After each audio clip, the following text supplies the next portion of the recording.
Geek out, San Antonio. Hey, I'm here at Gen Con. We are here on Saturday with Ivan Van Norman. Hello. And he is going to show you his book. So you guys know, I know maybe I've talked a couple of times that I'm a school teacher, so I'm all about literacy.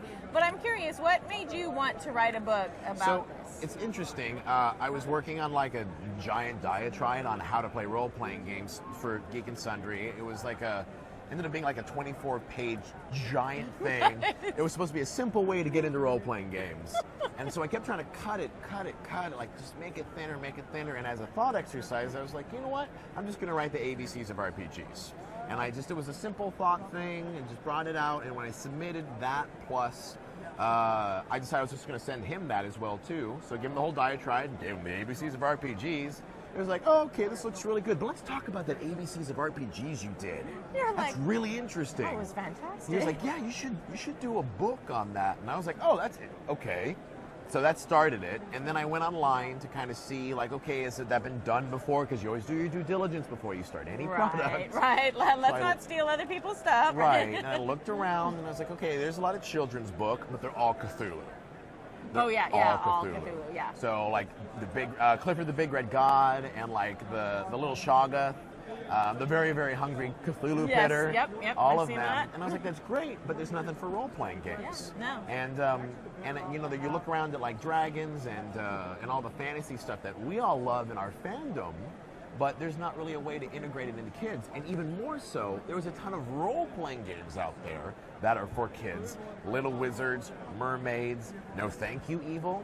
But like no way to bridge that gap between like playing a role-playing game and being inspired to play role-playing games. Right, because I think that's different, and it's almost a different kind of player too.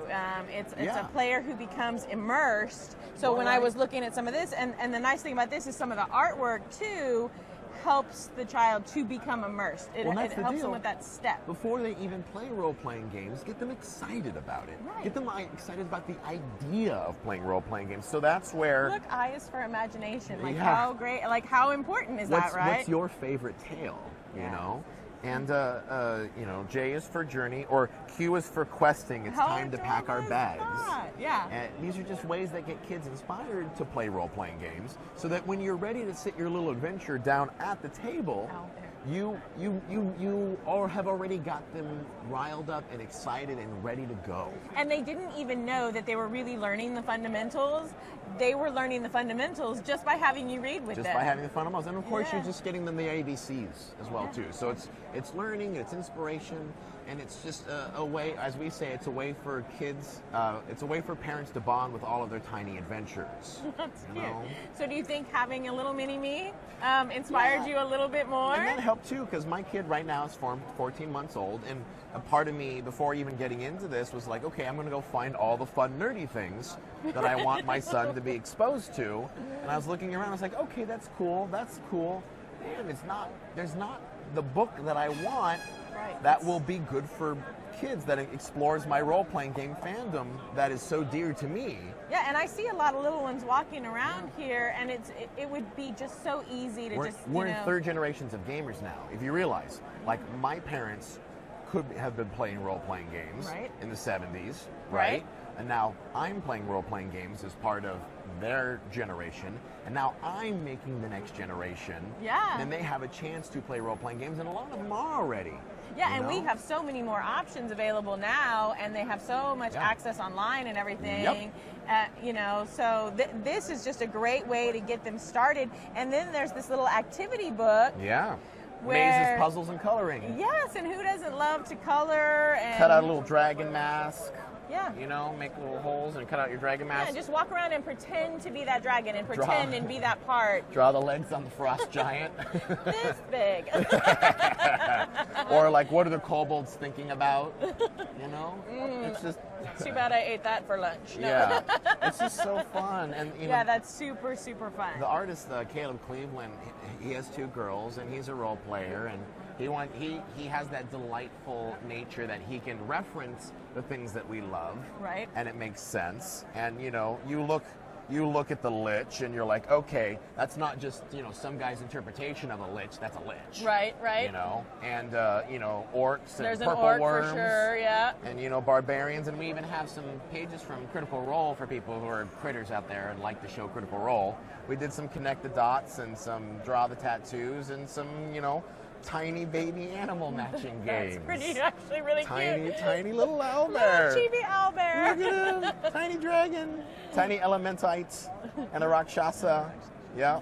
It's super fun. And this is great if you're a teacher, because there are a lot of us that are teachers that are nerds. And this is just a really great way that we can bring this into the classroom, because it is talking about your ABCs. It is puzzles and games. It is a way, like, you have them, what are they thinking? Well, we can get them to do a writing assignment just by doing that. Right. And they don't even know that they're doing work. Right. And it's engaging and it's fun, but it still feels natural, instead of the things like, I was so used to drawing all the basics. I remember when I was coloring when I was little, it was all boring stuff. Oh, yeah. It was all so boring. Like, I don't want to just do this coloring shapes, or just like, the really, like, I call it the cereal box art.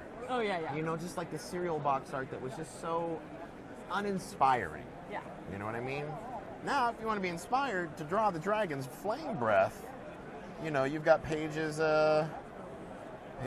like... Pages like that. Look at it. Look at that. It's a beautiful dragon. Just draw the breath weapon. And is it ice? Is it fire? Is it lightning?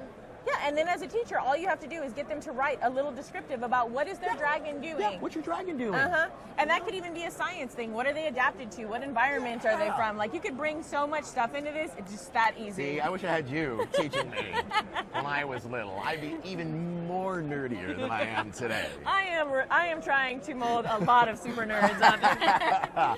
That's great. And so, yeah, we have right now it's going to be available in stores in October. Great. You get it at your friendly local comic book store then. If you want to get it earlier than that, it's going to be on our website starting September. And what's your website? Our website is huntersbooks.com. You can also go to our Kickstarter, and we have a pre-order button. So if you're like, right now I need to make sure it's reserved, first of all, thank you. Yes.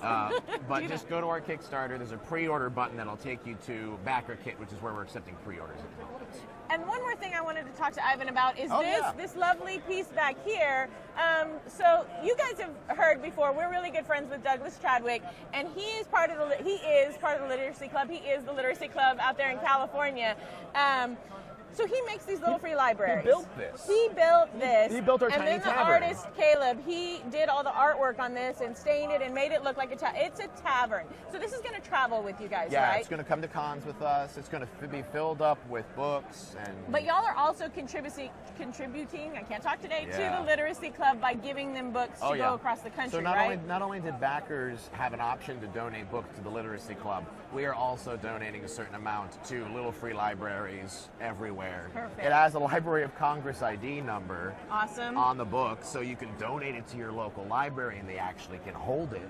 Oh, great. So, that's perfect. It can be in the Library of Congress ID. And it just makes it very easy for nonprofits and for kids to go to your public library and check out the book.